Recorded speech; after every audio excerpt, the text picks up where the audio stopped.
Hello students, today in this session we will study second application of potentiometer wire. First application you have already studied, that is comparison of EMF. Second application is to find internal resistance R of a cell. The experimental setup for this method consists of a potentiometer wire. See here, A to B, this is potentiometer wire which is connected in series with cell E, key K1 and rheostat. This is in series. Now the terminal A is at higher potential to that the point B.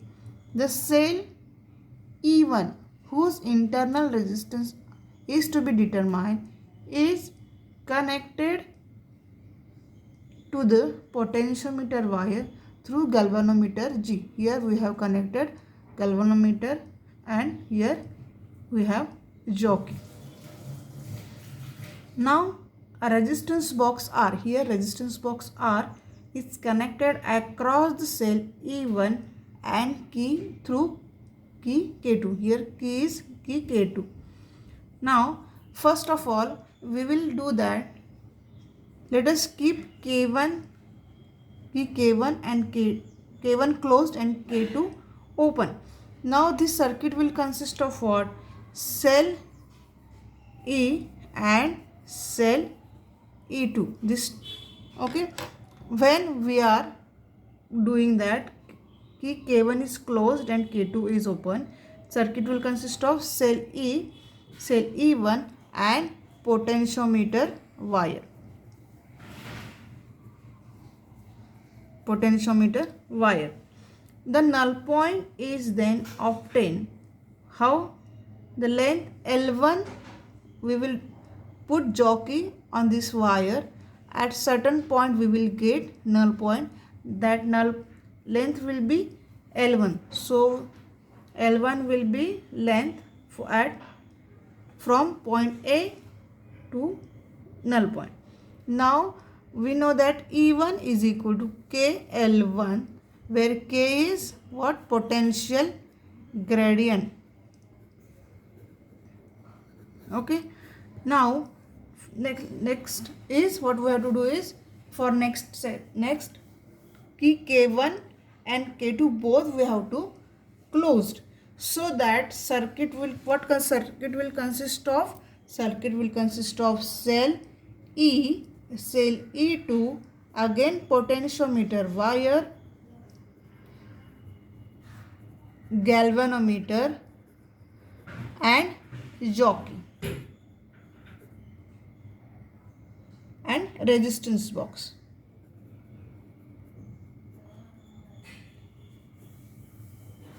Okay, so now what we will do here, we will put some resistance from this resistance box and see that where we are getting null point.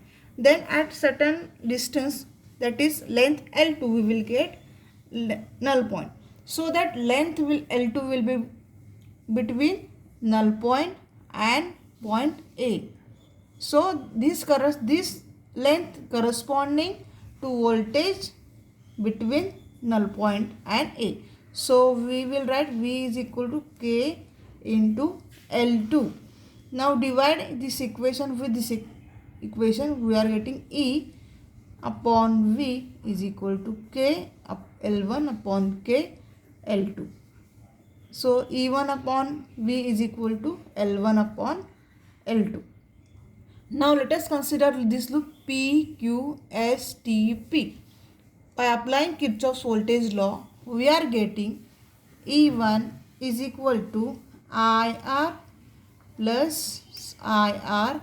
Here R, small r, is internal resistance of cell E1. Okay. Again we know V is equal to IR. Divide E1 upon V, we are getting E1 upon V is equal to IR plus I into small r upon IR. Now by simplification we are getting capital R plus small r upon capital R. Now we know E1 upon V is equal to L1 upon L2. So we will equate with this L1 upon L2 because this is the L1 and L2 are measurable quantities. That's why we are taking L1 and L2 in this equation. Now rearranging the terms and simplifying the equation, we are getting final equation as R plus R is equal to is this equation. So small r is equal to capital R in the bracket L1 upon L2 minus 1. This is required equation for determination of internal resistance of a cell.